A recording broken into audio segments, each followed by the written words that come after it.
The Glock Model 22. This gun has been safety checked. The Glock Model 22 is probably your most popular law enforcement full-size service pistol. This weapon has been around for a while. This is actually the Generation 3 Glock. So I don't have a Gen 4 because, you know what? I'm pretty damn happy with my Generation 3. So I haven't forked out any extra money to buy a Generation 4 yet. Um, so the Glock has been around. When Glock first came around, people started bashing on Glock about the polymer lower. You know, people used to bash on it for saying it's a plastic gun, it will never work, it'll melt, it'll jam. Now in 2013, we've realized that the Glocks, even with its polymer frame, has been an excellent service pistol. So I was I got this pistol from a friend. I purchased it for 350 bucks. So, I was very lucky. It was a friend from first grade. So it's been around. I think it's probably about 3 or 4 years old. Not that many rounds shot through it yet. It looks pretty good. So I've been enjoying this pistol. And the first thing that I noticed about Glock was, wow, like this thing is incredibly accurate.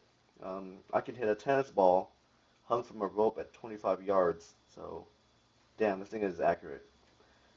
It shoots the 40 caliber round, which is actually a pretty good round. It's the in between a 45 and a 9.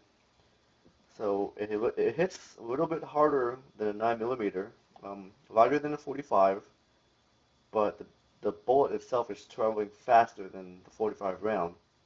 So I mean, if you're not used to shooting, the 40 cal can be pretty snappy. Snappy as in like this. So it can be pretty snappy. When I introduced this pistol to new shooters, the first thing that they notice is the recoil on the Glock. So if you're shy of recoil, stick with a 17. The 22 has more recoil than a 9 millimeter. So 40 cal kicks a little bit more, but for the velocity and for the grains behind it, I think 40 cal is worth having a service pistol for security guards, police officers, and of course, home defense. So Glocks have built a very good reputation of being super, super reliable, and yeah, it's true. My pistol is super reliable. I dig the sights. I like how it's like a white U with a front dot, so you can just, line it up like that. So I like that. Disassembly on this weapon is amazing. Chamber checked. Okay. Drop the magazine. Dry fire the weapon. Move the slide back a little bit. Pull down these two latches, and that's it. That's it. Super easy, right? Um, I do enjoy shooting 40 cal, but you know what? 40 cal can get pretty expensive. So I bought myself an Advantage Arms 22 conversion kit. This thing just snaps right on. That's it. I can shoot 22s out of it now. Trigger pull is the same. Weapon's awesome. Actually, when you drop in the 22 conversion kit, you really lighten up the pistol. This thing is super super light now. So um, I bought one of these and I probably put through I'd say about 6 to 10,000 rounds of 22s through this conversion kit, and it's really helped me out. It really helped me learn how to shoot because the bullets were cheaper. I'm trying to disassemble it right now. It doesn't seem to be working. So yeah, I definitely recommend getting a conversion kit for it. But these days you can buy a 22 for the same amount. So it is up to you. But to me, would I do it again? Yes, I would absolutely. It was well worth it. There you go. So back to the 40 cal. Um, Problems with Glocks.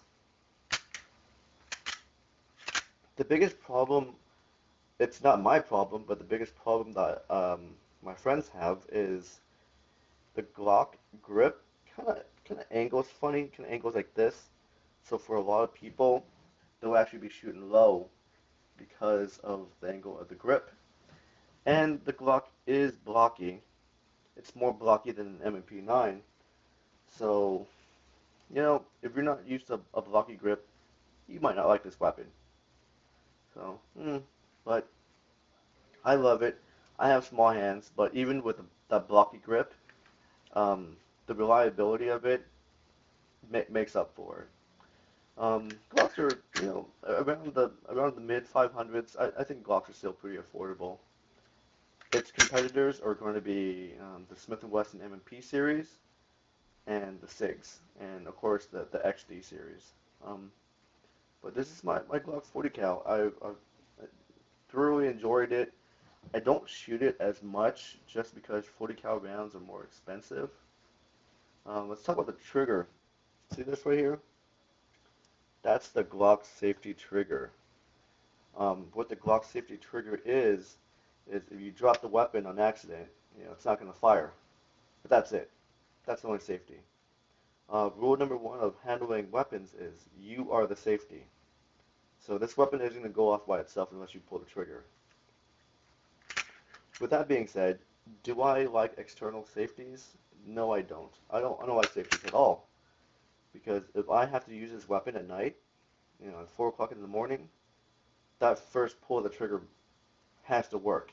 I can't I can't pull the trigger and be like, oh, dude, crap, my weapon's unsafe. So this is a fast, accurate weapon.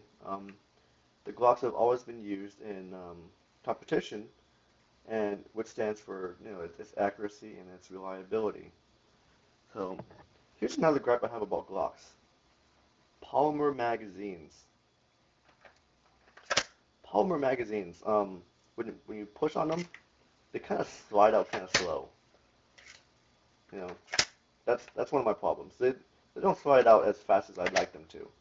And if you have a hard grab, if you really grab hard onto the weapon and you release the magazine, you can actually get the magazine stuck inside the well. So that's one of my gripes. I wish they made metal magazines that slid out faster. But you know what? It's worked for law enforcement, so it might as well work for me. It's got a rail so you can put a flashlight or a laser on it, whatever you want. Um, I do like the full size pistol. I'm not much of a compact handgun size guy. I like full size because you can carry more rounds, and with the longer barrel, you're getting more velocity out of your bullet. So full size all the way. Thanks, guys.